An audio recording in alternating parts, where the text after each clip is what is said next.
gente sua e morre.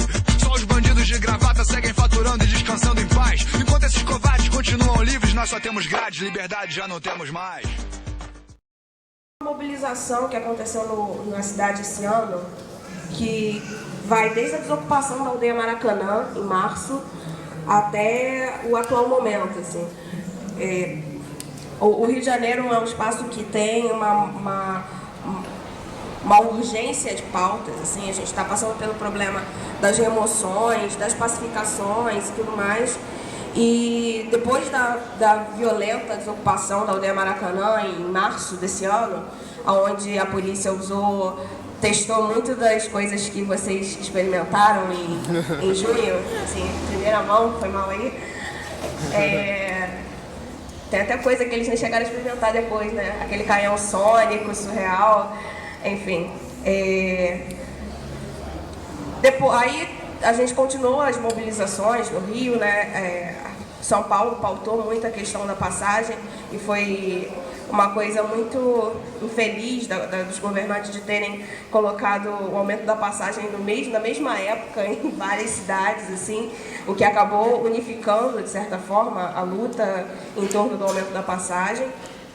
Mas, por uma análise até pessoal, acho que o que levou uma população muito forte às ruas foi a reação à violência policial. A repressão que rolou em São Paulo naquele primeiro ato, a gente já estava fazendo vários atos no Rio contra o aumento da passagem também, mas a grande massa de população foi para a rua quando rolou aquela repressão policial e começou a pipocar vídeo na internet de policial quebrando a vida do próprio carro, batendo covardemente nos manifestantes e tudo mais. A partir daí a gente continuou a mobilização, obviamente a Marcha dos Coxinhas nunca será esquecida, mas mesmo essa marcha não descaracterizou o movimento, porque mesmo nessas, assim, a repressão policial foi tão extrema que as pessoas reagiram, se defenderam e começaram a colocar em pauta a proposta da ação direta, da legítima defesa nas manifestações, de não ir só cantar musiquinha e fazer carnaval. No Rio de Janeiro começou a ter uma mobilização muito forte, a se fazer atos mais radicalizados, obrigada pela palavra,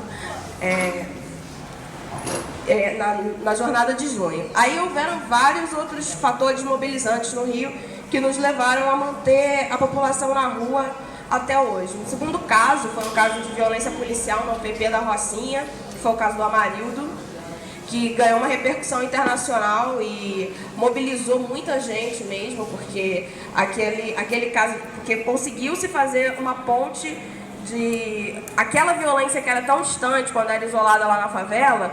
A hora que você leva a primeira bala de borracha na pele, você começa a refletir sobre quão distante essa violência realmente está.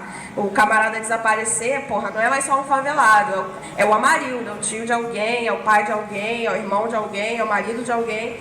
E a população abraçar isso, eu fico muito feliz de ter vivido, muito mais feliz de ter visto 1 milhão de pessoas na rua, eu fico feliz por ter visto milhares de pessoas na rua por causa de um favelado preto qualquer, assim. Fiquei muito feliz de viver para ver isso e de estar lá também. Depois disso a gente teve... Não, antes da greve a gente teve lá o Afro 7 de Setembro, que parou a parada, foi lindo, o dia que a parada parou. E aí depois a gente continuando essas propostas de mobilização, a gente teve uma greve grande dos professores municipais e estaduais, de certa forma a contragosto dos sindicatos, né, que são completamente aparelhados pelos partidos lá também, e que não tinham essa proposta de fazer uma greve unificada entre professores da rede estadual e municipal, mas a base, que já estava vindo nessa lógica de mobilização e principalmente de protagonismo, né? A jornada de junho ela trouxe uma coisa importante, que as pessoas começarem a acreditar que ir para a rua é onde a gente vai encontrar a resposta, que fazer a ação é que vai causar resultado e não as negociatas de mesa e salas fechadas com ar-condicionado. A gente teve uma mobilização muito grande, foram vários presos, assim, não consigo nem dar um número oficial, porque os números se desencontram. E na contramão disso, assim, em paralelo a isso, na contramão não, em paralelo a isso, começou a rolar uma perseguição bizarra às organizações anarquistas, né, que levantam essa bandeira da ação direta, do protagonismo popular, da autogestão, enfim, as bandeiras mais as radicalizadas. E de uns tempos para cá a gente tem sofrido algumas ameaças, né? Por exemplo, na greve dos professores, uma companheira da organização teve um mandato de busca e apreensão na casa dela e perdeu lá o computador. Outra companheira também teve, mas ela não estava em casa, não chegou a acontecer nada. Quem mais rolou paralisar? Teve um companheiro que no ato do dia... Foi no dia 15? Não, foi o ato depois do dia 15. Foi no anterior ao dia 15. Levou um tiro no pé, um tiro de verdade, um tiro de bala de chumbo, né? E infelizmente ele ainda não se recuperou, ele ainda está passando por um processo de recuperação, e ele é professor do Estado, professor de Educação Física do Estado, e ainda vai ficar um bom tempo sem poder andar, assim.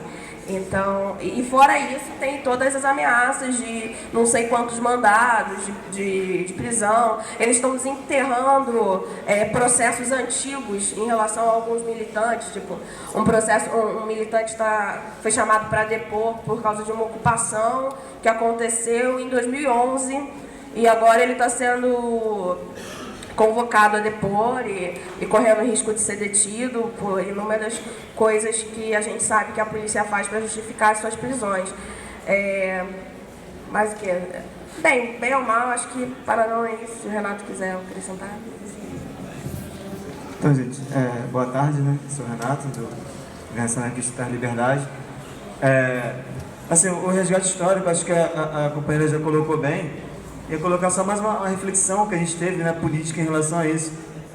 Como o companheiro bem colocou, isso não foi um fato isolado, né? Essas grandes manifestações não foram coisas espontâneas que surgiram do nada, né? Tipo, surgiu o Big Bang, explodiu o Big Bang e agora o povo resolveu ir para a rua. Isso é fruto de um processo de mobilização de anos, mas aconteceu, pelo menos assim, a análise que a gente fez no RIC, aconteceu numa velocidade que a gente não esperava.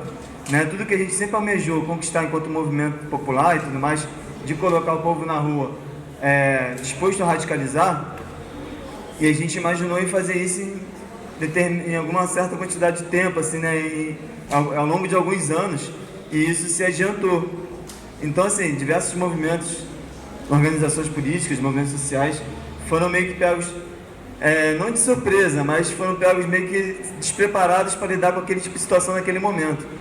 Então, assim, a gente teve que correr atrás de muita coisa, de dar conta dos trabalhos de base, né, que a gente já vinha construindo cotidianamente mesmo, de trabalhos de desocupações, trabalhos em comunidades, na área da educação, na área da comunicação, de alguns trabalhos que a gente busca levantar e dar conta daquelas manifestações, de construir coletivamente as grandes manifestações, grandes atos de rua e pensar estratégias de ações radicalizadas minimamente inteligentes, né? Porque também rola muito da galera que quer radicalizar loucamente, não sei o quê, pelo simples fato de sentir adrenalina na veia da polícia correndo atrás. E, assim, é bacana pra caramba, mas não é, talvez, tão inteligente assim, numa conjuntura de perseguição, uma conjuntura que ano que vem vai ser, né, terão fatos históricos no Brasil e no Rio de Janeiro de ações que vão demandar um grande número de pessoas que estejam dispostas a ação direta na rua. Logo, assim, a gente tem essa avaliação também que muito dessa perseguição ao movimento anarquista é a história se repetindo, né? Isso não é recente, essas grandes mobilizações.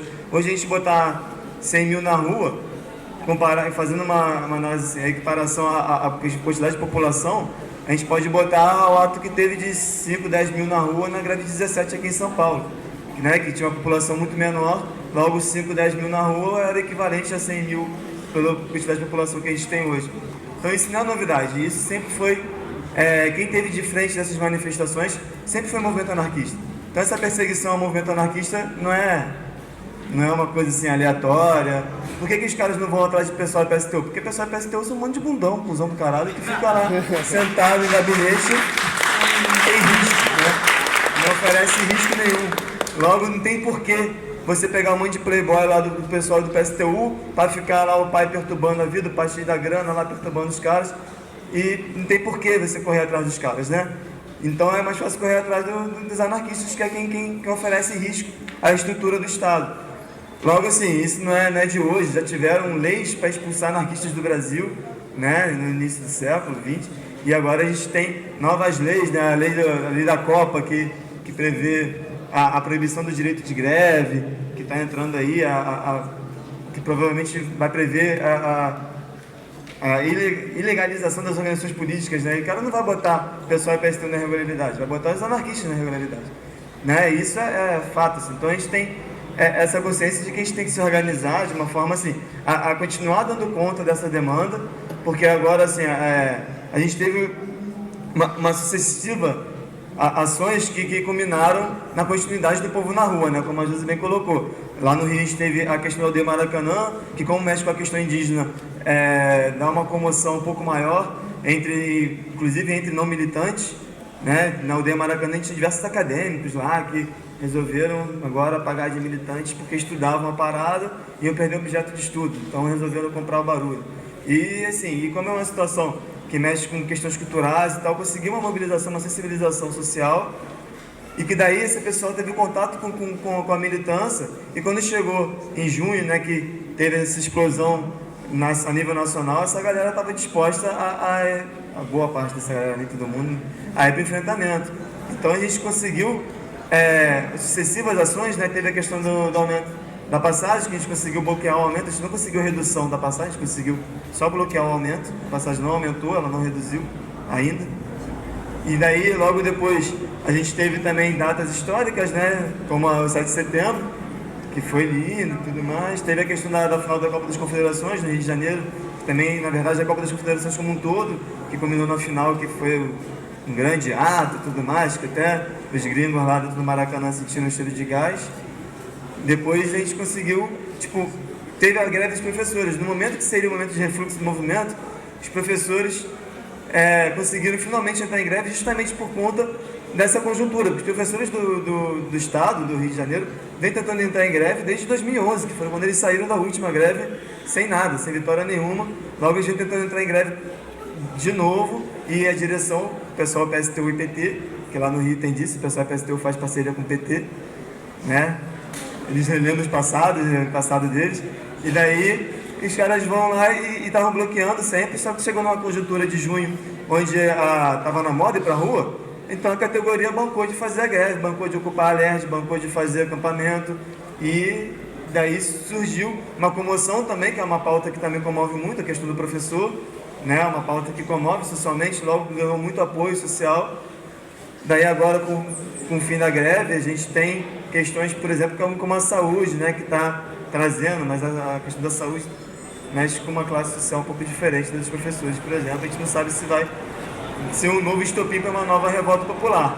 Talvez agora a galera espere mais um pouco, mas enfim, agora a gente está no momento de ver o que vai acontecer, né? Vamos fazer um Natal revolucionário aí, vamos aproveitar a data do Natal para fazer uma nova manifestação, vamos ver qual vai ser a nova fagulha para o estopim, assim, né? Então é mais ou menos isso, acho que também não vou ficar me repetindo muito não, tem mais gente para falar, depois a gente volta pro debate, qualquer questão a gente está aí para, o companheiro aqui está aqui para responder, eu estou só para assistir, que eu não quero falar mais não.